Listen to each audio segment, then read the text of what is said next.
Hi, everyone. Raghu back with Mindrolling. Little intro to this great episode. A chat I had with Pete Holmes. Pete's part of the Love Serve family.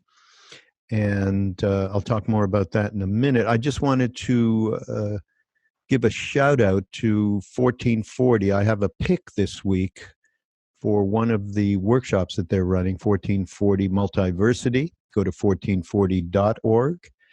And this particular weekend retreat is with Anita Moorjani, and Anita, who I know of, but have not done a chat with her. And I think I'm going to try and reach out because she's had some really interesting life events. She was very sick and had an NDE, near-death experience, and came back and really has devoted her life to transformational healing. And she's doing this course, The Power of Transformation, weekend retreat at 1440, which is right by Santa Cruz. Absolutely beautiful campus, as I've said before on the podcast. And it's February 3 through 8. So still plenty of chance for you to get up to 1440.org, check it out, and see if you wouldn't love to go. What else? Oh, okay. We've got a fantastic course. This is my other hat that I wear as a director of Love Server Member Foundation. And this course is from Ram Dass and Roshi Joan Halifax and Frank Ostaseski and Robert Thurman, along with Krishna Das and myself. Duncan Trussell makes a little appearance as well. And it's No Death, No Fear, from a retreat we did last year in Maui.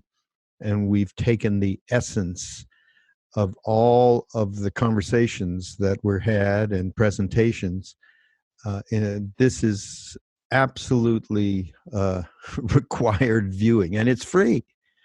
So go to ramdas.org. You can just hit the banner at the top. It'll take you to the page where you can see exactly all of what's being offered, and you can sign up there. Okay, highly recommended, by the way. Not from my own subjectivity, but from the reality of the information and wisdom that comes out of these sessions. It's a 4-week deal. What else? Okay, Pete. Now, you've heard Pete on Mindrolling before, and he's good buddies with my podcast guru, Duncan Trussell. And Pete has a wonderful show on HBO called Crashing. And we discussed that a little bit on the podcast. I was talking to him about a scene that I thought, because what we talked a lot about was generosity, which was the theme of our last retreat in Maui.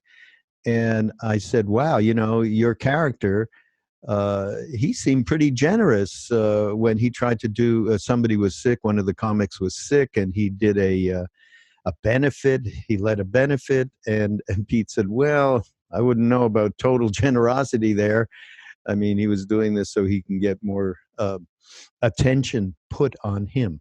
And I thought, well, we all have multiple motivations for anything that we do, and we mostly think they're bad because that's how we like to judge ourselves on a day-to-day basis, right?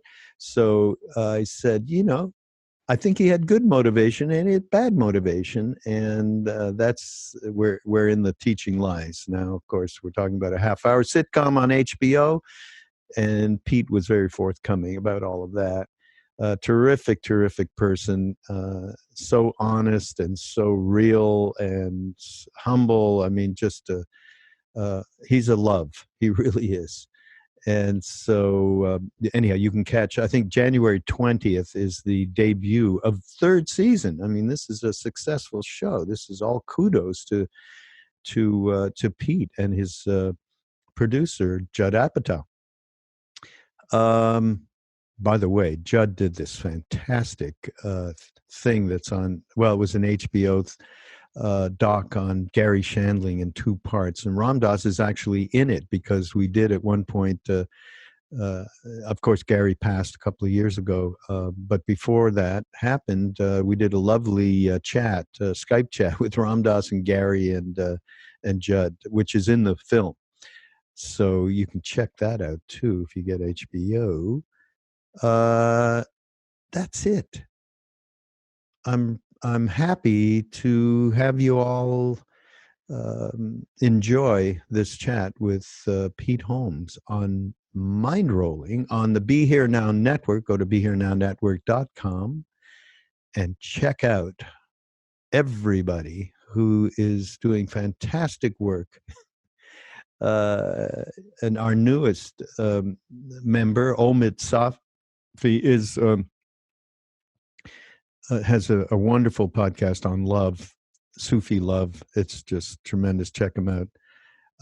And who else? Chris Grasso. Have any of you checked out Chris Grasso? He's got fantastic people that he talks to. So go check him out as well. All right, here we go. See you next week. The goo. Oh. No goo. Okay. Goo. Only goo. Okay. 24/7. Thank you, Saraswati. Welcome. I like Have fun now. I like your pants. Thank you. I'm also wearing comfortable pants. Yes, pants is the way to go. A soft pant. A soft pant. Why do we wear anything else? That's actually the first joke. I have a new special coming out, and the first joke I have is about hard pants. Oh, really? It's kind of weird that she said that. I am one of those people that finds meaning in everything. Yeah. I don't know if you're like that. I make a joke on my podcast sometimes where I say, all I need to believe in God is to dump my laundry on my bed to fold it. And occasionally I'll find 2 socks together, like the matching socks. And I go, there's order. There's order in the universe. Look, this red stripey was next to this red stripey. I've never understood it, and I'm going through it even a more difficult sock period, actually. I can't What do you match mean? anything up. You're going through a difficult It's a very sock difficult period? sock period, yeah. In Hey, man, it's important. many ways. Yeah. It's a hard way to start your day with mismatched socks. I also had a joke. It didn't make the special. We cut it out about how I'm 39 now. It'll be funnier when I'm 40. It's one of the reasons we cut it out. 39 is not like a landmark age, but I was like, I'm 39. No, Jack Benny was always 39. So, Is that right? Yeah. I forgot about that. You're right. It is a funny age because it's as close as you can be to 40 while still claiming to be in your 30s. Right. But I talked about how I became more obsessed with socks, like socks that would stay up during the day. Oh. Like I didn't want socks. It was a real thing. It showed up out of nowhere. A new set of interests and concerns was like, one of them was I want my sock where I left it in the morning at the end of the day. People are stupid is my point. Okay. So Pete Holmes, Hello. everybody. Hi, Pete. In case you didn't recognize me from my premium sock riff. Yeah, right. So we're here in our annual winter retreat over in Maui with Ram Dass Krishnadas. We got Jack Cornfield, Sharon Salzberg, and Joseph Goldstein, Trudy Goodman, Mirabai Butch. We got a whole passel. We got Krishnadas said, I don't know, there's so many Buddhists here.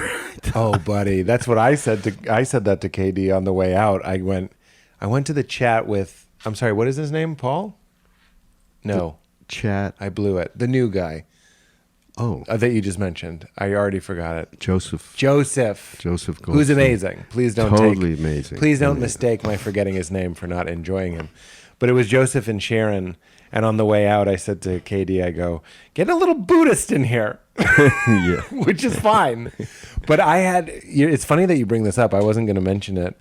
But I went on a tear with Nick Turn talking about how what I love, and I'd love to hear what you think about this. And please don't, I'm not actually complaining. I'm having a lovely time. I think the retreat is amazing. I think everybody should come. But I was telling Nick Turn, I was like, what makes Ram Dass so fun and what I think a lot of people love about Ram Dass, like if you had 35 seconds to pitch Ram Dass to somebody, how many times do you think you'd say the word soul? 13? It's the point. That's the whole message. So when you bring two Buddhists up, who I know they talk about the void being one, and I know they talk about spirit being soul, but they don't bring it up on their own. You need a Ram Dasi person to introduce it so they can engage with that idea. Otherwise, they won't touch it. It's not of interest to them. So you don't need. I'm not telling anybody what to do. I left that talk saying to KD, I was like, I could have used a little bit more bhakti in it, a little bit more of Which that. one? Just Of that Joseph? It was Joseph and Sharon together. It was a great talk. Oh, yesterday, yeah. It was a great talk. Yeah. I just didn't, by Saraswati, I just didn't think it was very Ram Dasi, for lack of a better term. And again, this is not a critique. Yeah. Ram Dass, if you want to get Ram Dass talking about generosity, he's only going to say, who's giving to who? That's the whole message of Ram Dass. Yeah. He'd go, the giving, the foregoing of receiving in gifts, which is something that he used to practice in his type of Buddhism. It's one of the things that he used to practice. He talks about it in his Naropa talks. If I give you, Raghu, a gift and you receive it, we're conspiring in the illusion that we're separate.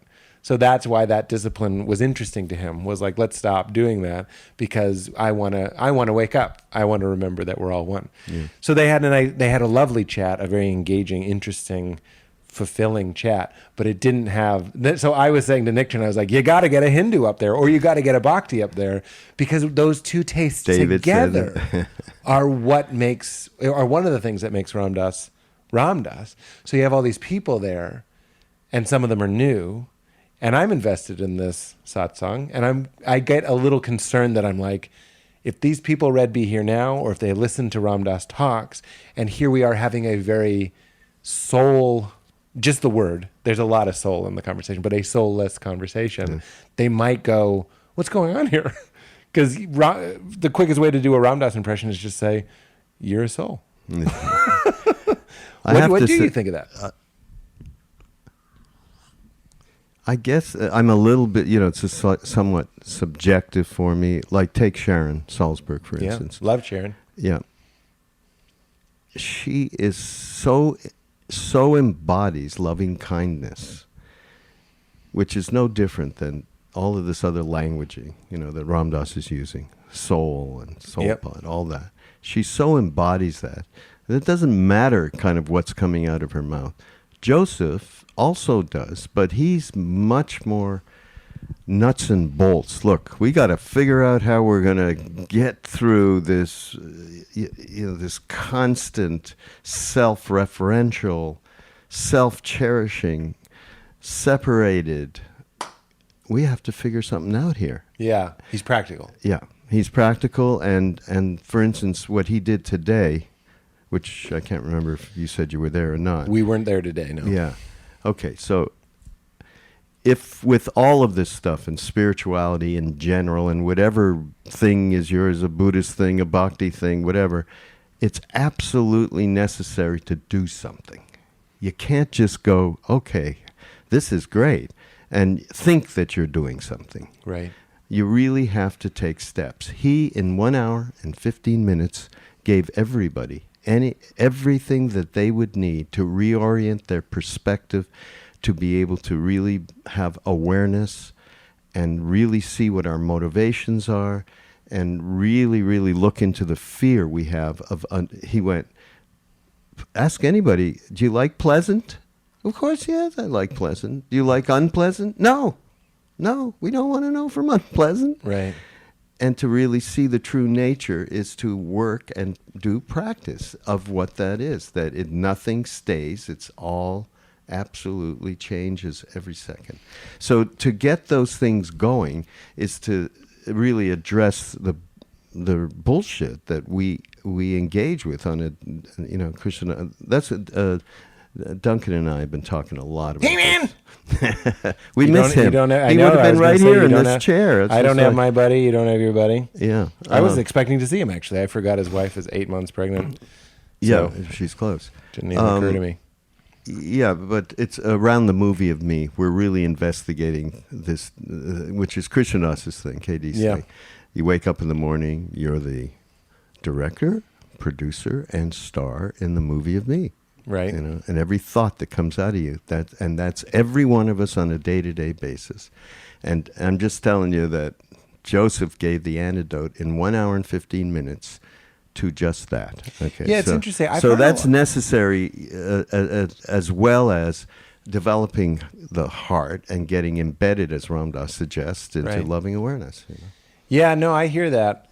I've heard a lot of people talking about that this retreat, talking about how what practical, what do we do? And I just because of my tradition, I don't like that. I personally, again, not a criticism, don't benefit as much from someone saying, for example, be generous. It feels good. Give to people. Even if you don't want to give, just do it. I go, man, this is getting very close to an evangelical super church sermon where it's just like, just give. That neighbor that his newspaper got stuck in the sprinkler, give him your newspaper. And I'm just like, if you don't take me down into the basement of like who's giving to who or why do we have that practice, Ram Dass is very good at saying like, do all of these things, but realize that nothing is happening in kind of a beautiful way. The whole methods are traps way. Ram Dass has about 15 things that he says. And I don't mean that, I love no one more than Ram Dass. And I need that. If you're going to give me a method, you need to give it that chocolate scoop. You need to give me the vanilla scoop but don't forget, this is just a silly game. And really the point of it is what? Is to remember that you're a soul. So if someone says be generous because it feels good, and I think I'm in the minority, I'm just like, that's not really my jam. I would rather have Ram Dass speaking, being slow, and transmitting something that's very impractical, frankly. It's not practical. He doesn't give me a lot of go do this. Right. You know? No, he's going right to the absolute. It's the absolute. It's actually. But people can feel it. It's what Maharaji did with us all the time. That's what I'm talking about. Yeah, but only somebody who experientially is there, and in Ram Dass' case, to a nice degree, that could be even said where somebody gets a transmission of any kind. Sure. So. But I think people are coming here because they receive that transmission. Yeah. No. Absolutely. But then I wonder what obligation we have. I say we as if I'm involved in this retreat. I'm involved in the way that I'm involved. Everybody is. Yeah, exactly. Totally. In the same way we all are. Yeah. What obligation then to the new people do we have to represent that Ram Dass-y sort of flavor? That's and I know Sharon and they both do it. Yeah. But I like it hammered home. Well, we have Ram Dass, and when we don't have Ram Dass, eventually, we're still. What do you mean? Is he gonna? He has a better deal. He's going to do another. He told retreat. his doctor, "I'm shooting for 94," is what he said. That's what he's shooting for. Yeah. Well, that's quite a while. Yeah. Isn't he 87? Yeah. People say this about a lot of my favorite teachers. Richard Rohr did my podcast, and all of his handlers were like, well, we don't know how long we have. And I'm like, he's not that old. You just told me a story about a Baba in India that's like 150. I'm like, let's go, man. We got a shot. But listen, going back to, it's a good point. I mean, Ram Dass is giving the heart thing. Krishna Das is giving that. Yeah. That's all. Right. And I feel the same way. I mean, Jack gets into beautiful, beautiful moments and uses very wonderful poetic allusions and poetry and so on. But I still think that it's not so much of saying, okay, Joseph is saying here, go ahead and do, I'm being very dramatic about it. Go ahead and do this, that, or the other. Yeah. It's actually giving somebody a new perspective. Okay, wait a minute. Okay, this is a different way to just think about things and think about the way that I think about things, the way that the vantage point from which I'm engaging. And he's speaking of that vantage point of really being caught, right? He's talking about... I love what he said about the monkey putting his hand in the coconut trap. Did you hear that one? No. Maybe I rocked It's a real way of trapping a monkey. I forget in what part of the country...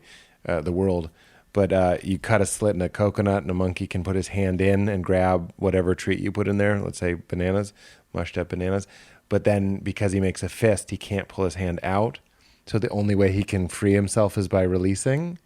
And I was like, that's one of the best teachings I've ever heard. So please, again, Yeah, I like okay. talking about it because it's interesting to me. How much of literal Ram Dass, like this is what Ram Dass says stuff.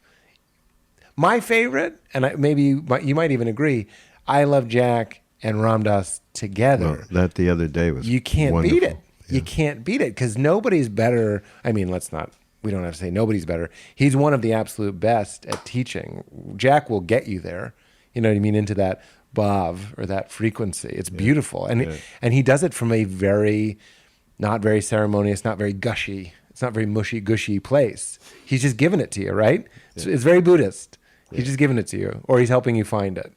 But then when you take that flavor and you add it to the Ram Dass of just like, I love my wheelchair. Now you got the chocolate vanilla cone. Yeah. Well, that's the essence of what this is. It's the essence of what we got from Neem Karoli Baba, Right. which was, he never told us to go study Buddhism or take Buddhist, but we all did, Right. you know, and he as we've talked about on podcasts before, it's all about Christ, right? It Right. was with us, you know. So I know. I so know the that same combo idea. that's what's happening here, right now. That same kind of thing. Now, this time, as I mentioned to you, we have a lot of Buddhist teachers right here. Right, we do have a lot of Buddhists. Getting very Buddhist in here. The mix got a little, but still. Well, it's leaning in that favor. Yeah. It is all one thing, and we're all touching the elephant and describing different things, and I get that. I get most excited, you know, if we're going to spend 2 hours every night chanting names of Hindu gods, it would be weird to not have a little bit of that Hinduism bleed down into the day. Yeah. And again, it is. It is. It Yeah, is. it is. Yeah. Yeah. You know. Okay, this may be completely wild and off in left field, Sure. but I'm thinking about your show, HBO. My TV crashing. Yep. Yeah. And everybody, by the way, this will be in its third season at the beginning of 2019. Can you believe it? It's unbelievable. Wow, I'm honored you know that. Big congrats, by Thank the way. you. That ain't nothing Yeah. at all. So It's funny. One season, you're like, it could be an accident. You know what I mean? It could be like you got lucky. 2 seasons, even then, you're still sort of like, it's a noble experiment, somebody called it. Like if you get canceled after 2 seasons, and a lot of my favorite shows have been, sometimes they view it in the industry as a noble experiment, like that didn't work. And so there is something about that 3rd season that feels like, okay, now maybe we can trust it. The audience can trust it a little bit as a show that's at least going to give 3 seasons. You know what I mean? That's been around, and you can get invested in the characters because you'll be able to spend enough time with them to make it worth it. yeah. So I just happened to see one show the other day, and it was one where one of the comedians got very sick, or said he was very sick, Yeah. and there was a benefit that not you, the protagonist, the character, organized. Yeah. And there was a lot of flack from all the other people and all the usual kinds of things that you'd see in show business, from fake bullshit to help, or to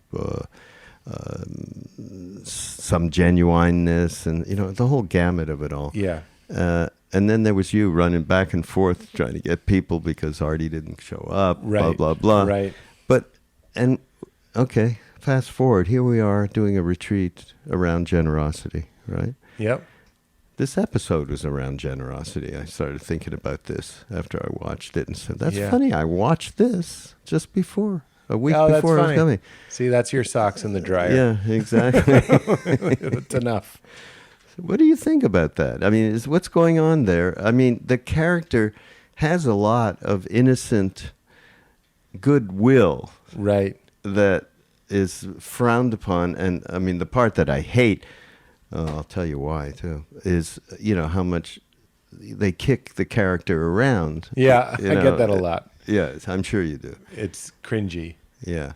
Well, you know why? For me, Why? when I was in private school in Connecticut, I went to one of those hoity-toity, like Choate. It was near Choate. It was called Cheshire Academy. Oh, wow. Yeah. And there was a bunch of bullies in my grade, and I sided with the bullies, figuring that was the only way I wasn't going to get bullied, right? Prison mentality. Yeah, prison mentality. And there was one kid who was slightly off, and they did terrible things to him. Yeah, like, sure. Okay, get in the cupboard now for 6 hours, Oh, you know, stuff yeah. like that. And he Yeah. would, I mean, just awful. I know. I mean, awful. So I get the willies sometimes Yeah. watching the show. No, Yeah. a lot of people say that. Obviously I'm going for solidarity. It is a slightly exaggerated version just because you can't show a full life. We do focus a little bit more on those times when people are mean. But I want people that are on that path, whatever the path might be, could be a career path, a creative path, or whatever, to know that if you're getting a lot of opposition, even from your peers, that you're in good company, and that you should actually kind of take comfort. That, like, there's a line in the first season where somebody says to my character, she says, "If it sucks, that's how you know you're doing it right." And there's something actually kind of, not to force it, but karmic about that. That the idea that suffering is what brings your awakening, and that is true in the creative endeavor, in my experience as well. Is that, like, first of all, stand-up just as an art form, I do believe it's an art form. It's the fear and the nastiness that sort of motivates you to get better. It's sort of like being a gladiator or a boxer, as you know it hurts, just like physical pain, to do very badly. So all that stuff that people teasing you or scaring you or whatever, it all sort of leads to a good place. So I like people to keep that in mind as they're starting stand-up. But to speak to what you were saying about generosity, I think it's an interesting topic, and there's a lot going on in that episode that I think might be questionable about the generosity of that episode. I'm just thinking about this kind of for the first time in a while, is that Pete agrees to do the benefit for Artie, but he also really wants to work that club. So he says, "Artie, I want to help Wayne." But there's a part of him that's like, this is how I can become a performer at that club. And that sort of stuff happens all the time. I mean, like, yeah, I'll do a benefit. And I think Artie even makes some sort of joke where it's like benefiting me. And Artie's like, every show a comedian does is a benefit for them. Like, you know, so he's sort of calling bullshit on Pete's motives, which is valid. Like, he does want to help Wayne. But then even that, I think Wayne is the guy who's sick in the episode. So there's a guy who's sick and Pete offers to do a benefit. I think there is a kernel of real generosity there, that somebody's sick. And that would happen all the time. There'd be somebody down on their luck. And unfortunately, sometimes the world of comedy can be like a foxhole or something. And you're like, oh, somebody's sick, or somebody's going to quit, or somebody's broke. I mean, what else is new? We're all getting shot at. We're all dropping like flies here. Like, you can't do a benefit for everybody. It's like the thing with the starfish. Like, you can't pick up all the starfish. So especially the new people in the scene, especially people like me that come out of a religious or at least an open-hearted tradition, would be like, we should help this person. But then there also is part of him that's like, because it's the good thing to do. Like, Pete can't really reconcile who he is if he doesn't help. You know what I'm saying? So it's a little bit ego-driven. Not to say that makes it completely bad, but if somebody says, I'm sick, I can't pay my bills, and I'm quitting comedy, my character values comedy so much, that person might as well be saying, I'm going to go on an iceberg and float out. I'm going to die professionally, which means it's worse than a literal death. So Pete is like, now that I know this, he sort of feels obligated to do it, because I think he likes to think of himself as a good person, which is it's funny to say this, but that's kind of a big problem that you have to overcome, is thinking and then going out and trying to prove that you're a good person instead of being good for goodness sake. What I get from the show is that intrinsically this person is a good person. He's naive and he's got lots of problems, and he certainly has got different motivations going on. Yeah. That not being a bad thing. I mean, that's why this whole thing around generosity and presenting it as a practice, like when you start to realize, okay, I'm not necessarily the most generous person in the world right now. I have a terrible story, actually, to tell about that. Oh, I want to hear it. I was with I was thinking I'm going to tell it also tomorrow when I'm doing a live audience. The thing I used to do with Duncan and you, with Sharon, Jack, and Joseph. I was with Maharaji in India, and Ramesh, who you know, he's a photographer, and he went out and he got a bunch of stamps made with Maharaji's image, a few different ones, and then he handed them out to everybody. We all had stamps, so we used to go there, and Maharaji, as soon as he found out, stamps, and he'd take the stamps, and of course you'd think he'd dole them out to, the 14 people there. You get 3. He gave them all to one, the biggest schmuck that you could think of. Oh in there, my kind gosh. of a thing. At least, in To your you guys. subjective, Yeah. projected, judgmental mind. And one day, I'm sitting across from him, maybe 20 feet. He's talking to some people, kind of waiting to kind of come up. Anybody got any stamps? This is all through translator, right? I had a sheet, but I didn't want the whole sheet. The whole sheet, right in front of him. Shh! I cut them in half, and I went up and I gave him half. Oh my God. Okay. Did he see? No, he totally saw. There was no miraculous anything. He saw me rip it in half, and he wouldn't go up there. He looked at me as Krishna has this other, like he had just eaten a pickle, and scrunched that face up and went, "Night, you asshole." Okay, for 1 week, I mean, I must have even considered harakiri more than once. Wow. I was so depressed. I mean, it was 24 years old or whatever, right?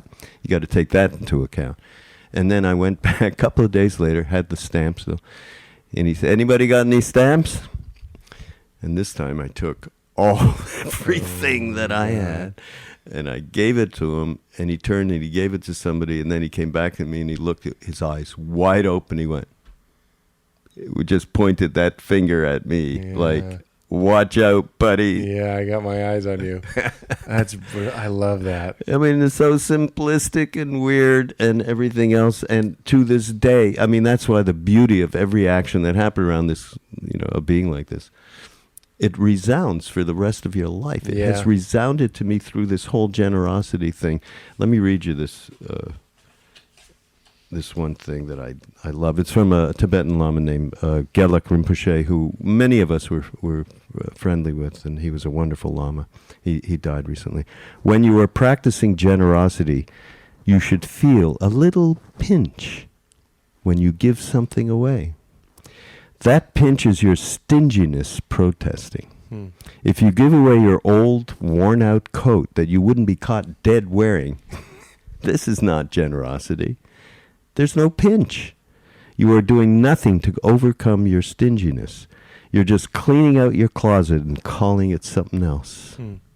Giving away your coat might keep someone warm, but it does not address the problem. To free ourselves from self-cherishing and self-grasping." Practice. That's interesting. It sounds like one of the things that I'm struggling with that you're helping me understand is that maybe there is value in faking it till you make it, because you didn't want to give those stamps. And this is what I resist, right? It's phony holy. It's love everyone, tell the truth, right? And the truth is I don't love everyone. That's what Ram Dass is constantly saying. And I think there's a reason for that. And one of the reasons I resist this, and one of the reasons I said at the beginning that it sounds like an evangelical sermon, is because in my tradition, and again, this is just my perspective, I could have been wrong. In fact, I hope I am wrong. I hope they're the most soulful, rich, loving, open people in the world, and I just couldn't see it because I was too young and stupid. But it felt like in my church, Jesus told us to love our neighbors, which is very similar to love everyone. Love your neighbor. And we, as a church, took that to mean like everyone, right? So there became this sort of air, and I'll just speak for myself, with me, of phony holy, cart before the horse. The inner transformation hadn't yet happened, and yet my behavior was supposed to reflect an inner transformation that I was representing. It's like I was bluffing in poker. It's like I am generous. Raghu, do you want these pants? I don't want to give you these pants. You know what I want? I want the transformation inside that makes me see what that poem is saying. And maybe faking it will help me get there. That's what's new to me that I'm realizing. But when it comes to like doing things just because of how it's perceived, like if you only had half your stamps with you, you would have looked like you were giving your full stamps. Then you would have gotten a point for that day. You would have looked generous. But had your heart changed? You know what I mean? It's like in church, there's the schmuck that no one likes, and I'm nice to him. Secretly, I fucking hate him. But it looks like I'm Christ-like. Jesus said that we can judge a fruit by a tree, rather, by the fruit that it bears. And that's really important because fruit grows naturally and from within, from a process that's unfolding in a flow. The sun, the rain, the soil, the roots, the ground, everything, the air, and then the fruit comes. I just come from a tradition of picking up baseballs and painting them red and calling them apples. So even when you're telling that story, I'm so much more concerned with Raghu's inner transformation than I am with you giving up your stamps. And I can feel Ram Dass going, maybe you're not ready to give up your stamps. No, how about the fact that ever since then, well, I was obviously. And that's okay. Yeah, no, and it was fine. It wasn't fine for me, little guy back then, right. You know, because I had no way to deal with any of this stuff except he was just, I mean, I knew he knew everything. And in this case, he wasn't knowing anything. He saw me. Right. And had I only had half and the other half at home and give them this half, he would have, nothing would have changed. And I know that. But more of the reality is since then. That thing, so in any of my, as conscious as I have been or can be in any moment, with as much awareness of my motivations and where I'm stuck, that thing has been there as a sort of a rudder, you know. So he gave me a mindfulness post, basically then. And it's obviously, it's something that I... So you could do the work later. He deliberately put your cart before your horse, so your horse would keep ramming its head into it until it figured out that it should be in the front. Yeah, exactly. And I like that. And that's why I like this poem from Gelek, because it's a way we can work on ourselves to free ourselves from this self-cherishing. We have to have a way. I'm insistent upon a method. Yeah, there needs to be something that we do. Yeah. I understand. I got after Duncan. Duncan's like meditating all day long. He's like a damn Buddhist all of a sudden. I said to him, listen, this is enough already with this Buddhism. Oh, money, take me home, man. He's created a monster, David Nichter. Did he get him? Is that what he got into? No, he's been going to David's classes in L.A. and he's taking the classes. You know what I said? Helping David get people in the book. So I'm writing a book and Duncan's a big part of it, because Ram Dass is a big part of it, and Duncan's who's introduced me to Ram Dass. And I would say this if he was here. I liken it. He's one of those characters in a movie. He's like Han Solo or Morpheus. You know, he's one of those guys that took me to the guy. And just like those characters, they're all a little bit dangerous. That's what really clicked for me when I had to try and summarize Duncan, was there's something sort of dangerous about him. Meaning, again, I would say that I called him and I told him this. He's sort of like a dice in the dryer. Like you don't necessarily know, and that's not to say that he's like unpleasantly inconsistent, but you don't know. Like one day he might be really into Terrence McKenna, and then the next day you might call him and he's like, fuck Terrence McKenna, man, that guy's a nerd. And I told him exactly that example, and he laughed so hard because he's an eccentric. He's a wild guy. He's not a still. He can be, but he's not always a still pond that you go to sit next to and just relax. He is that's why we miss him so bad, and that's why he's such an important part of this satsang. Is that he's like a little stick of dynamite. He's like black cats, like little firecrackers that are going off, and he's exciting and he's essential. And I love him and I miss him, but he is a little bit dangerous. You know, you don't know. Maybe he's going to be Buddhist, and then next thing you know, he'll go Bhakti again. We don't know. He's just finding it in the moment. It's beautiful. Well, but I give him all of the kudos now. You are a meditator, Duncan Trussell. this is incredible. And other things are falling. We have a podcast about Duncan Trussell. That's great. Yeah. Other things are falling away. You'll have to listen to this. Other things are falling away from him. Just it's a beautiful. It's actually quite lovely to watch. Oh, for me. sure. You know, who's been? Met him like 5-6 years ago or something. Yeah. And just to have a friend like that. I mean, he's a very loyal guy too. You know, and He's a sweetheart. Yeah, he really is. So, but back to, that's why this whole thing around generosity, and I'm going to be talking more with them about, okay, whatever it is that can help get space from self-cherishing. That is my biggest thing. That's why, that's the thing about Christ and Hanuman, when we were told, That Hanuman and Christ are one. Yeah. So the same energy, whatever, which seems to be right on. I've never experienced it in any other different way. But the greatest thing that... Remember, Duncan didn't agree with that. Yeah. I remember last time we did this. He was like, yeah. don't take the story of Christ and reduce it to Hanuman. It's a different story. He got really excited. Right, we went into that. Yeah. All right, well, I'm talking very archetypal. And he's not here. You see? Yeah. We should put a plant. You're a plant He now, is a plant. Duncan. He's a beautiful orchid right now. Yeah. But it's just the idea. It's what you're saying a little bit, which is if we go too far into and we get into we need to do anything, and we miss what Ramdas is saying. Just be. Yeah. There's a real place in between. That's the Buddha's middle path, the middle way.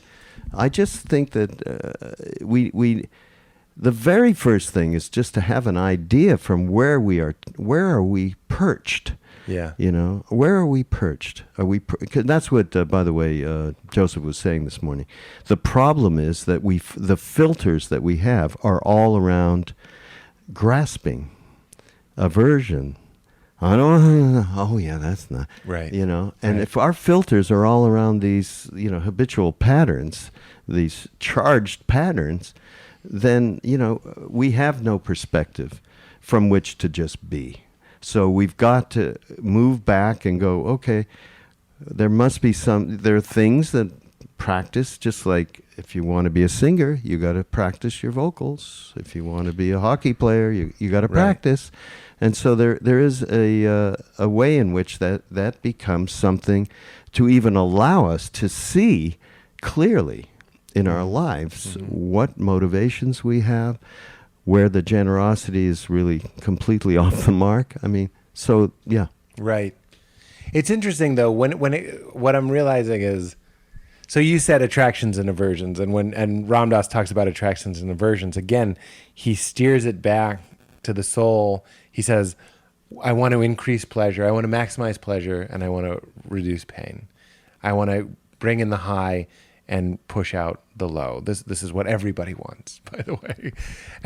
But then he says the great realization of his life was that I will eat it all. I'll eat it all. And it's grist for the mill, which is what he always says. And it's grist for the mill of going home. And going home is waking up to realizing that you're a soul. I think that's the juice for me. Whenever we start to, if you want to talk about love as a virtue, I like that more because you, Raghu, loving the part of you that wanted to keep half the stamps. Like the one that I had recently, my brother came over to my house for his birthday and I gave him a gift, but then he so clearly had this box of joints, and I don't smoke a lot of pot, but I have them for guests. This is my rationale. And he tried to leave with them, but I didn't like how he did it. He went, I'll be taking these. He kind of made a joke about it. And I was like, you can't have, like, I don't know. I literally forgot that you don't need a medical marijuana card anymore, that you can just buy it. But I was like, I don't have a medical marijuana card. I don't know how I'm going to get more pot. Those are for guests. You can't have those. And it was his birthday. And I'm like, should I have just given it to him? I suppose. But to me, the Ramdasi Maharaji of it all is to just go like, look at Pete being not generous and loving it as well, and not intellectually loving it. Like, I get it, Pete. Pete wanted his joints. That makes sense. Not thinking about it, being it, and just giving yourself that space. I had this experience. But you're using a method right there called mindfulness. There you go. Sure.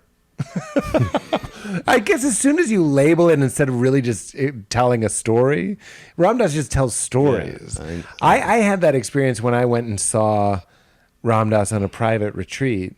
And I don't want to give too much away of this story. That's selfish, not generous, because I'm writing about it in my book. And but the story is basically going and seeing Ram Dass and being confronted with all these. You're alone for 6 days, and all of these. The first 3 days very blissed out. Feet don't touch the ground, really dipped in and loving it. And then day 4, I start to feel like Pete, and you have all these like urges and temptations, and you just want to be you again. Your ego really starts putting up a fuss. And the cure or the remedy or the surrender to that came from love, came from realizing, even though I had heard it 15,000 times. There's a book called Be Love Now, for fuck's sake. It's called Be Love. Don't rationalize love. Don't prescribe love. Don't do love. That's one of the things when we were sitting, mostly we just looked at each other because, I don't know, that's just what I wanted to do. And it was such a funny moment. He could tell, and I was, that I was beaming to him love, that I was deliberately willing, because I love him so much. So I was like almost kind of clenching something and going zzz, like I'm going to send this man health and love. And he just, without us talking about it, he just went, don't do anything. Just be love with me. Just be love. So by day 6, when I'm really all of my egoic, natural Los Angeles guy, Pete urges were bubbling up in me, what made them go back to a baseline was just loving myself irrationally, completely irrationally, to myself. And I guess that is a practice. I guess we could call that mindfulness. But there's no but. The way that I respond to those things is when Ram Dass tells stories like that. When he goes, and I just finally gave up, and the only thing I hadn't tried was loving myself anyway. You know what I mean? So the juice of that story is Raghu going, I'll Ram Dass that story for you. Is you go, I was so embarrassed, I'm mortified. Here's my guru. He's going to kick me out. He's going to know what a fraud I am, what a charlatan, and I'm so selfish. And he'd make everyone laugh because we all have that inner dialogue going in us all the time. Me with my brother in the joints, he leaves. My mother tried to feed me a piece of crab when she came, and it was so infantilizing that I just, and I don't eat meat, and I was just like, no. And then I was like, oh, you're going to regret, like she's going to die, and you're going to regret that you didn't eat the crab. So you have all this guilt. And Ram Dass uses that shame to rope everyone in, because we're all walking around with our pockets busting with shame and guilt. And he uses that as a trick to go, and then we loved ourselves anyway. And you really can, beyond the mind, sizzle into it, like dissolving into it and just going, oh, right. It was there the whole time. It was right here as we're talking in the moment. It's accessible to you right now. So as much as I enjoy talking about virtues like generosity or being kind or being even trying to think of other ones, I enjoy compassion or patience. These are things I don't even like talking about. I don't want anyone telling me to be patient. I want someone reminding me who I really am that's being patient, or who's observing who's not being patient. And you know what I want that witness to do? To love it anyway, because it's a pretty interesting episode. That's a great episode of the Raghu Show. The Stamps episode is a good flashback episode. They got the colors just right. And we're going to watch it and we're going to love you. That's exciting to me. Well, the good thing, as far as I'm concerned, that's happened over this time is I don't pay that kind of attention to myself that I used to, where I'm really embarrassed about this, whatsoever. And fortunately, a bunch of this shit is rubbed off. Yeah. And I can go exactly the way you say, Pete, it's okay. Yeah. I didn't want my brother to get those joints. You can't have a pack of 8 joints. Yeah.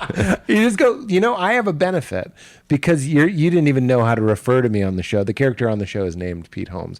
I know that. No, I know you do. But when you talk to me, Pete Holmes, sometimes it's weird to go like, and then Pete Holmes, like, because I'm Pete Holmes. Yeah, well, but the protagonist is Yes. No, whatever. you did it perfectly. Yeah. But there's something helpful to me in my practice, as you might imagine, to take the events of my life and reenact them with actors in a script, and sometimes change history, and sometimes just make the same mistake again, make it a little bit funnier, make the stakes a little bit higher. There is something really that helps me. You want to talk about things sinking in.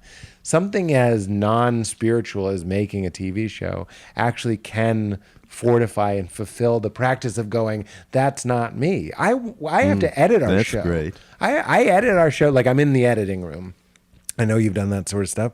So I'm watching my big stupid face constantly. And season 1, it was almost too much. It felt like a type of torture. Like it's, you hear your voice on an answering machine tape and you're like, is that what I sound like? It was like that times a million. And by season 3, I watch it and I go, Pete did good in that one. Use that take. I like what he did there. It's completely, it's third person. Yeah. It's completely depersonalized. Wow. And it's actually a little taste of soul consciousness, of going like, well, yeah, he's a real asshole here, and I like how he messes up there. And you can kind of just go like, people will like that, or this will bring his character to some sort of completion.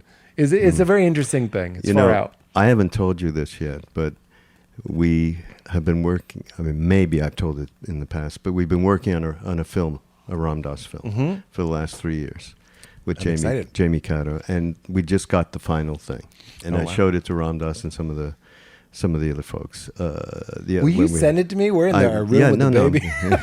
No, I will. I'd love to watch it. Yeah. Right. Well, I did talk to you about it. That's right. We did, because I gave you a title suggestion. Oh, that's it. I was trying to remember. Who gave me that title suggestion? It was too late. I'm big on titles. Anyhow, so Jamie, the director, did this interview. And in the interview, you just reminded me of one part. In terms of the way that you were looking, well, he really fucks up here. There's a good, good Pete. Ram Dass goes, I just sometimes, I look and I go, when I mess up, he says, I just look at it and go, wow, isn't that far out? Yeah. I want something. He wants something. I have an aversion to something. He didn't quite say aversion, but I don't. Wow, it's just unbelievable. It's what, and then you know what he says, and then he said, "I look." And of course, I'm seeing everything through Maharaji's eyes, and he sees this bullshit, and he goes, Ram Dass, and he says, "But he doesn't. He's not helping me fix it. There's nothing fixing it. It's just love it." Right. And he gets reminded to love that part of himself, right? So that we all have that opportunity, and that's one of the biggest things in these retreats or anywhere that Ram Dass is giving people. It's okay. Yeah. Jack Kornfield does it as well. He's very nice, and it's working towards something. It's giving people the idea that your mistakes. So I lost my faith. Obviously, one of the main reasons was because my wife cheated on me. So of course, the idea of grist for the mill and learning to observe your life and learning to be quiet enough to say, okay, if suffering is the sandpaper that purifies my soul, what is this one doing? One of the things that I think is interesting, if you smoke pot and you get paranoid, it's helpful to remember, oh, right, paranoid people think they're right. You know what I mean?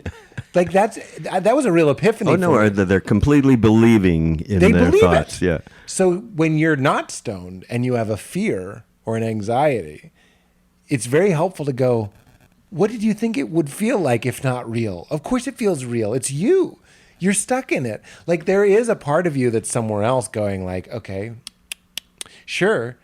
But to you, you're going, look at that fear. That's a scary one. This might happen or this and that. And it feels just as real as being stoned in a CVS in Manhattan and thinking someone's following you. Like you are convinced that that's happening. And there's something really powerful in going like, And that's another thing, Ram Dass. I know you know this, but when you're depressed and you go, boy, look at that depression. I work too hard. So for the past month, I was just burnt out, and that manifests as like a type of lowness. I wouldn't necessarily say depression, but just a like a numbness, despondent. And I would do what Ram Dass says. It doesn't like fix it, but I go, shit, I don't know if Pete's going to get out of this. Like, I don't know if he'll ever be back. Maybe. And that's what, I forgot his name again. He must look like a Paul. Joseph. Joseph said he was doing a walking meditation on fear. This was, again, a real humdinger. He said to himself, if this fear stays with me the rest of my life, I'll be okay. That's okay. That was fantastic. That's what I mean. Joseph gets very insightful about how we deal with our stuff. I mean, and that's your Canadian about. And then I remember right about now. But that's the feeling of when a wave sucks back into the ocean. There's that sizzle. Just like that's how it feels down your spine. Do you know who Adyashanti is? I don't think so. Okay, so he doesn't even refer to himself this way as a non-dual teacher. Right. Oh, you told me about him. His parents believe his thoughts. Yeah. I didn't mean to take your punchline. Please tell the people. It's finished. He said he realized his parents were crazy. Yeah, no, he wrote this beautiful book. He's written a number of them. Anyhow, in this podcast, you all can go Mindrolling, find Adyashanti, because he's really the real thing. But in his book, he described being a child and going, these insane people all around me. What the hell is going on? His parents are... And as he grew up, I think maybe 10, 11 years old, it dawned on him, shit, these people... they're insane. They believe their thoughts. Yeah. And that was my favorite line. They're insane. So you know what he did? He started meditating his ass off until his 20s, and until he was like meditating. He just wouldn't stop to find out, who am I? You know, that whole Ramana Maharshi thing. And did he know about Ramana Maharshi, or did he just kind of start doing it? I think he did, yeah. I think he did. I'm not sure if he used exactly that self-inquiry thing. Whatever, he let go. He gave, this is the interesting thing. Yeah. He finally went, nothing happening. What am I doing? And he stopped. He stopped meditating. As soon as he stopped, he had some illumination of some sort. Wow. That's really a far-out experience. He broke. Yeah. In a good way. In a good way. Oh, that's great. So, yeah, but that thing about... Thoughts. Well, that's what's valuable about an experience like being stoned in a CVS in Manhattan. My therapist actually said this. I got the idea that paranoid people are right, is something that he always used to say. Paranoid people are right. It's just that their brains have sort of gotten away from them. You know, they've dominated them. Like, your heart could stop right now. I don't want to freak anybody out, but anything could I'm sorry. There's a hypochondriac you're talking to, for Christ's sake. Well, is he psychic? How about this? An asteroid could kill us all. Yeah. That's less better. Personal. Yeah. Less personal. Yeah. But, you know, there was a woman, oh man, I was watching like some weird A&E, it's like a docu-series, it's a reality show about people that are paranoid about weird things. There was this woman that was really scared that her heavy things in her house were going to fall through the floor. Obviously, it's manifested from something in her childhood, like something happened and it got sort of perverted and exaggerated in her brain. So it showed her like she was always moving her refrigerator because she didn't want it to be on one spot because it might fall through the floor. And I'm watching it with Valerie, and I was like, Val, she lives in Los Angeles. There could be an earthquake. Why pick that? Why pick... Your earthquake could fall through the floor when a huge earthquake hits and like explodes. Like, there's something way more likely that could happen. Yeah. But isn't it interesting that the brain thinks it's right? When you're stoned and you think someone's following you, or you're paranoid, and I don't mean to make light of someone's mental condition, by the way. I'm just saying she believed that the refrigerator might fall through. Or you could pick a practical one and become very, very afraid of earthquakes, which, to be honest, I can be too. Yeah, I'm nervous about earthquakes. I've never been in one. So, but what's interesting in all three of those examples is the cart's, gotten away from the horse. It's like you believe your thoughts. We all have them, and there are valid fears and anxieties. And this is something my therapist says too. It's like, is your brain making you its bitch, That's the language he uses. Yeah. He goes like, That's cool. I understand, like, here's my coffee cup. Like, let's say, Raghu, that if I turn my coffee cup this way, that just really bothers you. And that's valid. Like, you prefer it this way. Just something about it. And he goes, and that's okay. That's valid. You can love that part of yourself. It's just like, are we going to let it make you its bitch? Are you going to be the bitch of the coffee cup? Forgive me for the somewhat misogynistic. We're just using the common God, I vernacular. That's terrible. Okay, Pete Holmes did it. I didn't know. I know. Please, headlines here. But you know what I'm saying? It's all the at same the mercy thing. of. At the mercy of. Are we believing what we think? Yeah. It's a really... Which is why I go back to you, to Joseph, who you keep calling Sydney. Paul. Joseph gave an hour and a quarter of exactly. You wouldn't have to go to therapy anymore Yeah. if you did exactly what you got. You turned your What did he perspective. say? I'm going to have to send you the file. Okay. I'm just wary of that stuff. No, I don't know what it is. I had a break recently. It's actually been somewhat pleasant, where it's kind of like what KD says. I like my practice. Somebody asked him what his practice was. You want to hear my KD impression? Yeah, go ahead. Ask me any spiritual question, like something someone in the audience might ask. Krishna Das, Yeah. what do I do about this vast insecurity I feel on a moment-to-moment basis in terms of greeting anybody? How the fuck should I know? I'm just singing to my Bubba. Whatever you say, he'll sort of, I love him. I'd say it if he was here. He sort of makes fun of the idea that you would even ask him. And then he says, I have no idea. And then he says, I'm just doing what I do.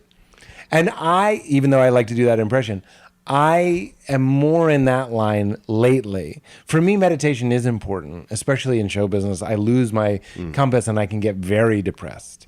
You start catching yourself going like, well, I'm getting more people know me. That's nice. Another season, more people will recognize me in the supermarket, or money, or access. Like I'll have access to this party or whatever. I don't even go to parties, but whatever it might be. Yeah. But that stuff will fucking kill you. That literally is what they mean when they say selling your soul to learn to play the fiddle, but with the devil. You know what I mean? Like you're giving up your essence. Yeah. You're gaining the world, but losing your soul is what Jesus said. What was I talking about? Oh, but lately, if you start, and I wasn't there, so I really shouldn't even be speaking about this. I don't really want the practical. I want it to be as general as possible because then you can interpret it from where you are. You know what I'm saying? Like Nickturn and I were talking about like if we are souls, and obviously David Nickturn is a Buddhist and isn't really into souls, and he was like, "Well, what is a soul?" Well, actually, I would have that dialectic and do have that with David all the time. Yeah, it's just another name. They got the same name. They like their name. He likes his name. You know? You're absolutely right.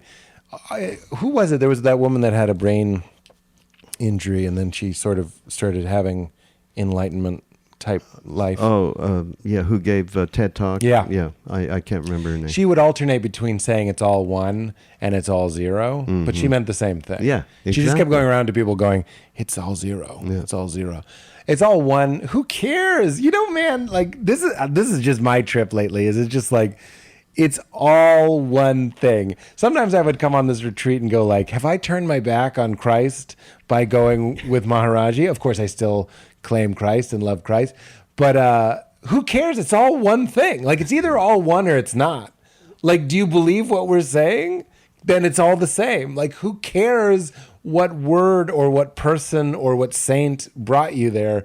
If it really is all one, it is a joke that we're all these microbes down here going like, but what do we call the one? Like, it's so stupid. But it's just human. It's another one of those. It's okay. And we can play it. Yeah. Let's play it. It's fun. But I used to get worked up and a little bit sad going like, oh, Jesus is probably mad at me. And I'm like, this is just another way of meeting Jesus as far as I'm concerned. Right.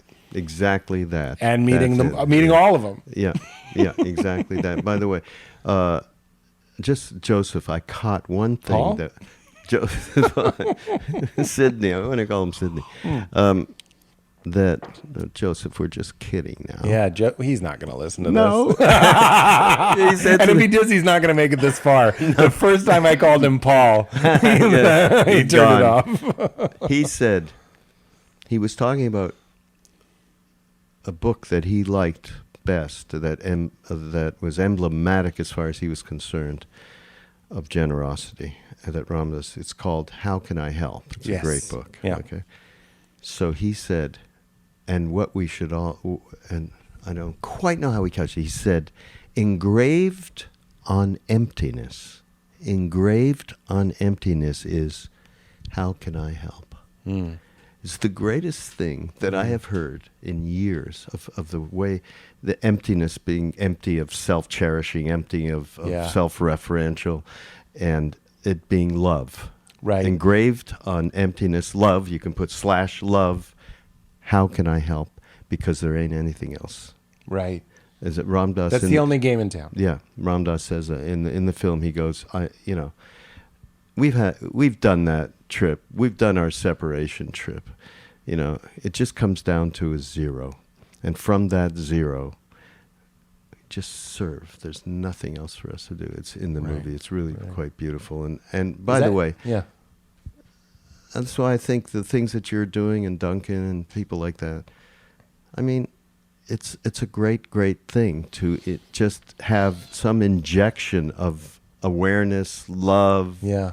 whatever in these shows, in the stand-up acts and all of it. Yeah. And then what you guys have done, just joining and having fun with us and podcasts and all that stuff is That's- really, really wonderful, man. And I really appreciate it. Thank you for saying that. Yeah. It's the greatest joy of my life. I spend my whole life hearing people say things like that and envying them. It's like going to a wedding and they all go, it's the happiest day of my life. And I always envied them. I was like, and it turned out my wedding day was the happiest day of my life, one of them for sure. Although I've taken mushrooms, so I had to say to Valerie, I was like, on this plane, it was the best day of my life, without any assistance. But it is the greatest joy of my life is finding a way to collect all truth, all love in one place. And that's what I found through Maharaji and through Ramdas and through this group. And again, this is in my book. A lot of the things I'm saying are going to be in the book. But when I was in church, we used to sing a song called I Am Not Ashamed of the Gospel. And it used to give us all the chills and would cry. And some woman would belt out, I am not ashamed of the gospel of Jesus Christ.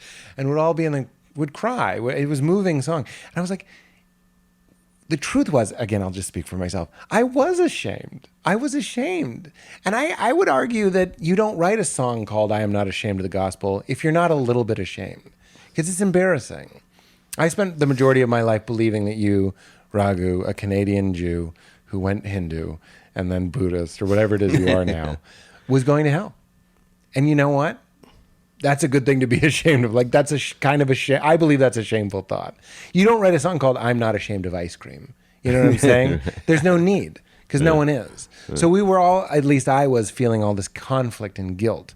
So when I started finding people like Alan Watts and Ramdas that are finding ways to recognize truth in multiple traditions, I literally don't find a greater joy in my life than when I read something that might be from another tradition or faith that's the same truth that I found everywhere else.